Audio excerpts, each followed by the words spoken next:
You wake to an unfamiliar ceiling, a dim wooden floor, the smell of earth, a bell tolling somewhere far off. You are now in a back alley tenement of Edo. An ordinary day as a townsman is about to begin. The real question is, could you survive this era? First, you must know the time. And here is the very first wall. Edo has almost no clocks. Time is told by bells ringing across the town. The day was split into 12, each named after a zodiac sign. Dawn was Akematsu, dusk Kyomatsu. Time was counted by the number of bells.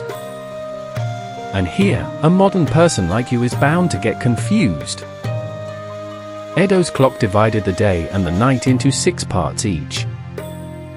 So in summer, when days are long, 1 koku of daytime stretches out. In winter, daytime shrinks, and the night grows longer. The length of 1 koku changed with the season, the variable hour system. Time was something that stretched and shrank. That is how Edo's people lived. At the dawn bell, Edo's morning begins.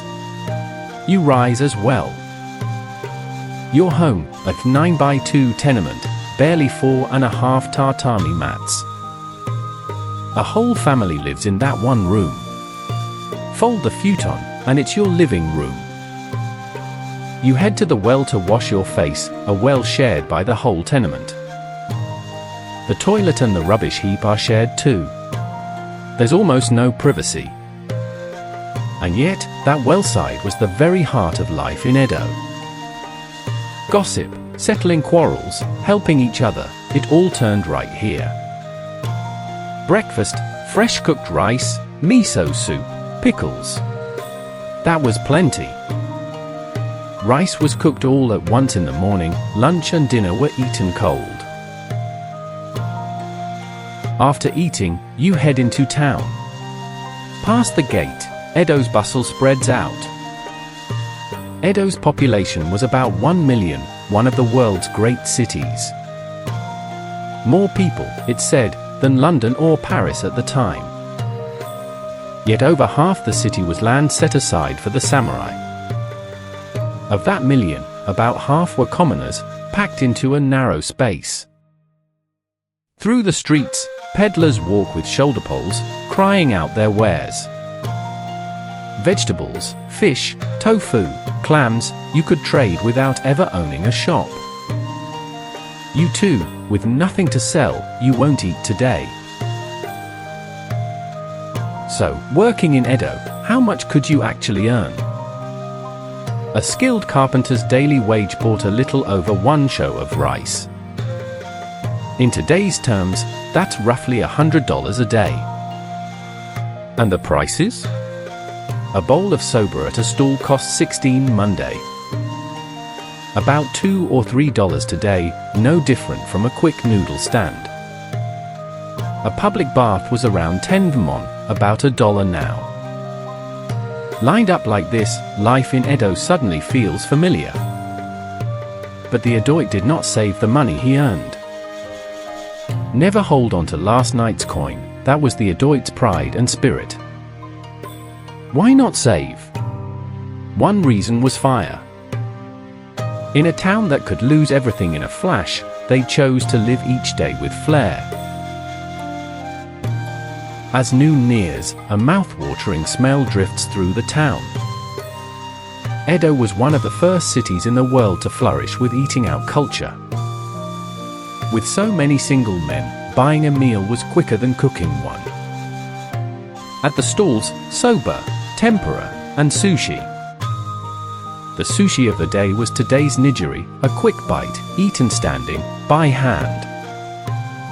Tempura, too, skewered, fried, eaten on the spot, a standing snack staple. Stalls that used fire were pushed outdoors, for fear of fire, and that grew the stall culture.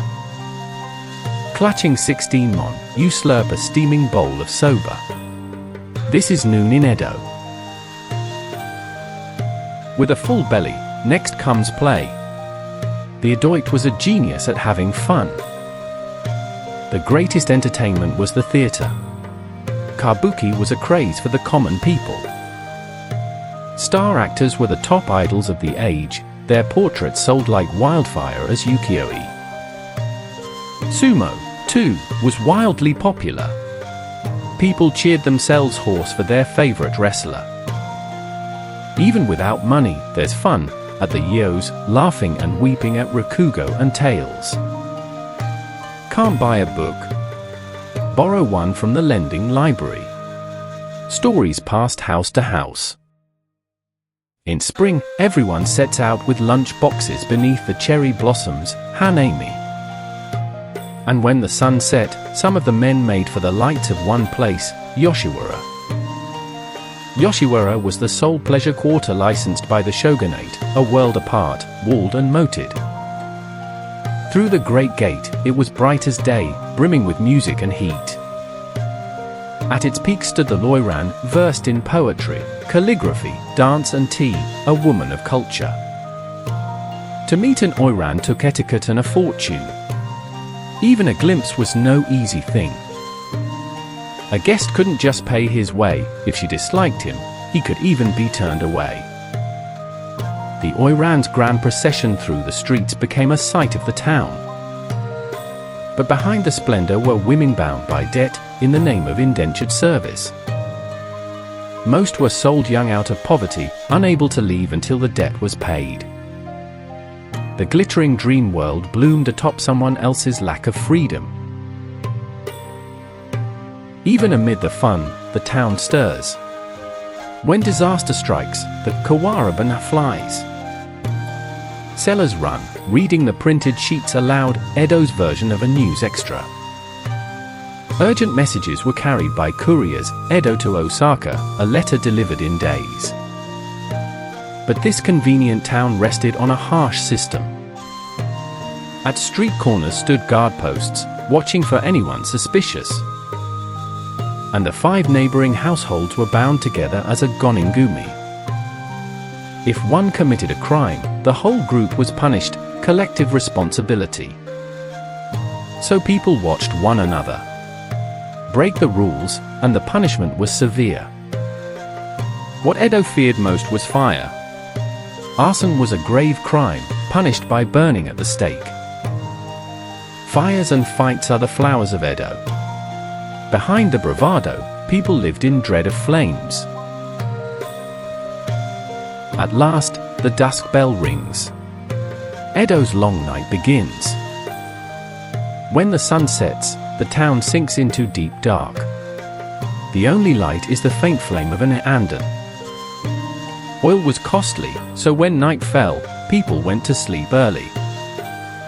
At night, gates were shut all across the town.